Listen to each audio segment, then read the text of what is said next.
Welcome to Smart Conserver.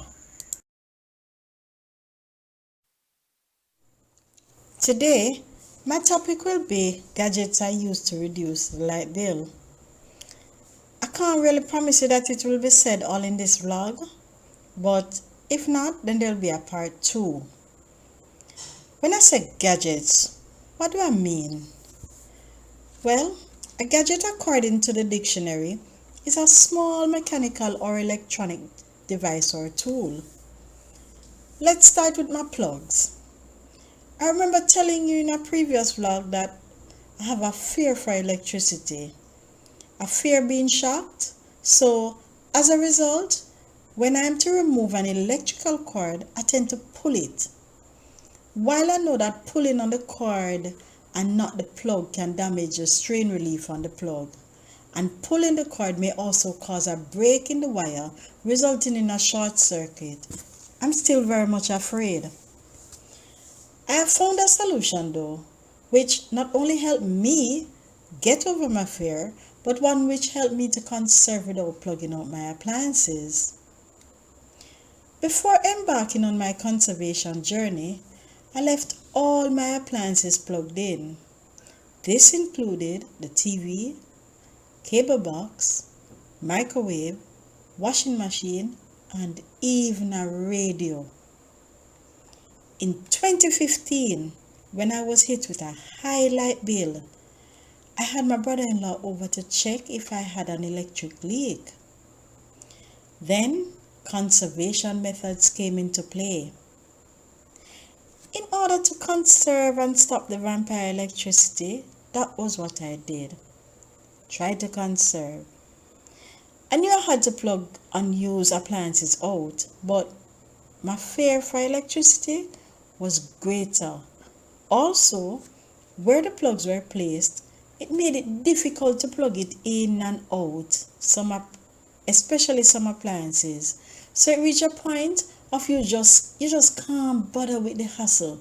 So you just decide not to use that appliance any at all.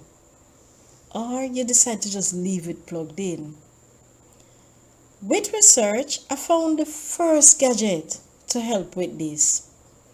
It was an indoor wireless electrical on and off switch remote control kit, where I got 2 remote controls and 5 outlets. I must tell you, it was a blessing, I tell you. Purchased from 2016 from an online store. When it came, I only used 3 of the outlets, as I could not find anything else to use it on at the time. Easy operation. With the 5 outlets, each having a letter to denote each one you want to turn on or off on the remote, then there was a button on the remote to turn all outlets off and on. Easy to just press the remote for the outlet associated with it, and then the light on the microwave would come on. So I just press my time on the microwave, and there you go. My food is being heated.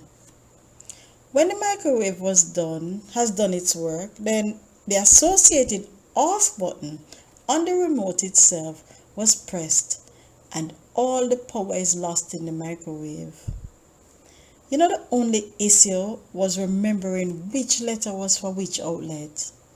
But I got around that by writing down the letters for each appliance on the whiteboard that I had in the kitchen. There you go, problem solved. And eventually, I was able to turn on and off the outlets without even looking on the whiteboard to see which letter I wanted. It was just like clockwork. You know which letters is associated with what outlet plug. Eventually, I used all the outlets I bought. Remember I told you I only used 3. After a while, I just used the entire 5. At one time, every morning, I used to press the all off button just to ensure that all appliances were turned off. And I did not want any vampire electricity to pay for. For explanation of vampire electricity, just look on my vlog. It has a title just like that. It will explain it for you, or better yet, I might place it at the end of this vlog. The second gadget I use is a timer outlet. With all the efforts I had by trying to charge all phones, tablets, or even laptops during the day, then there will be that one that you forgot, and you will need to charge it in the night. Some persons will just plug in those cell phones, tablets, and laptops and just go off to bed. Imagine you sleep for 8 hours and the cell phone need less than an hour or an hour to charge. You see the waste? Well, as I may have those circumstances with the need to charge a laptop or phone at night, I planned for this. So in 2019, I purchased a timer outlet online. Yeah, it had some times. It gave me the option to set the time for 1 hour, 2 hour, 4 hour, or even 8 hours. And if I just wanted to use it as a regular outlet, then I just press hold. So when these cell phones or laptops or tablets need to be charged at night, then we just set the timer for 1 hour, as all we really need is just a little charge, so that in the day when we're at home, we can charge it fully. Majority of the time, the 1 hour really give us a full charge, or in the 90-odd percentage. That little timer, I must tell you, it work like a charm. The third, and to me, it's the most important gadget I've ever used.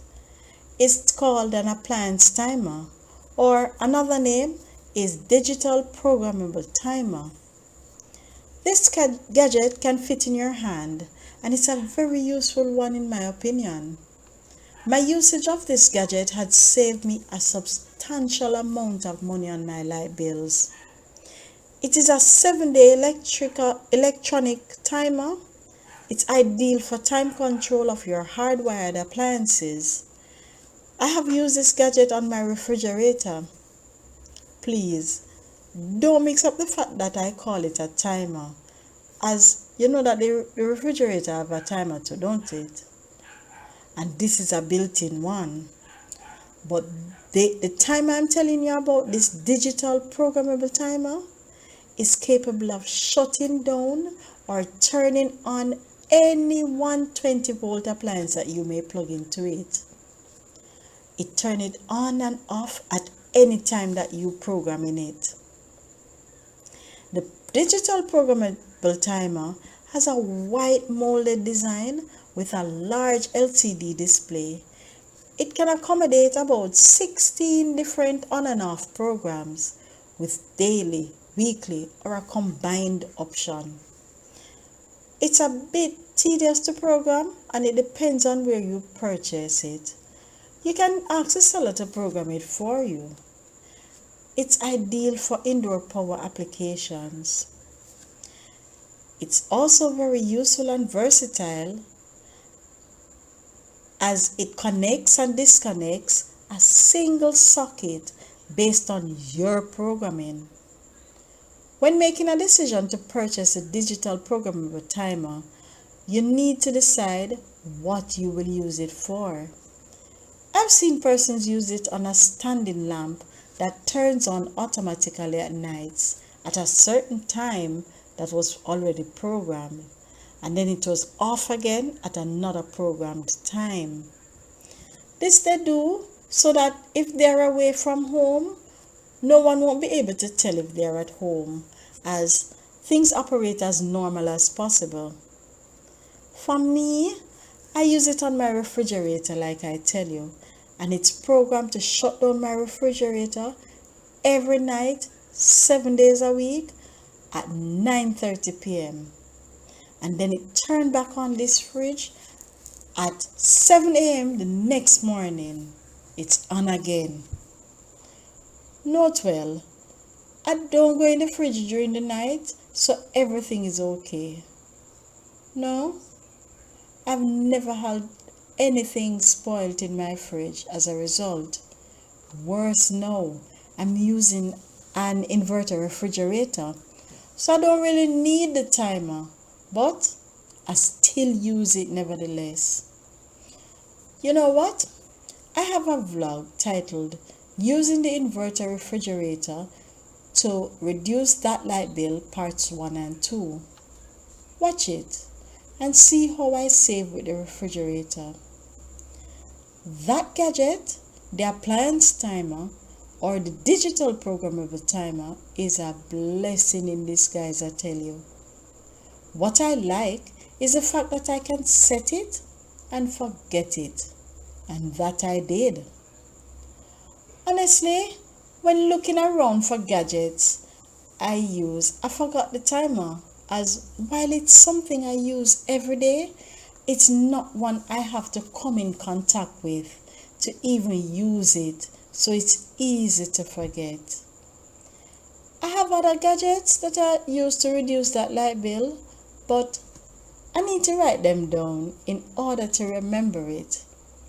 What I do is there are gadgets, what I do know is that there are gadgets I want that will help to reduce the light bill that I'm interested in acquiring, but I don't have the funds yet to do so. Hear what? I will tell you about those gadgets that I think I could use and I don't have, just to reduce that light bill. In the meantime, just see what you can do to conserve. And remember, don't make conservation a burden.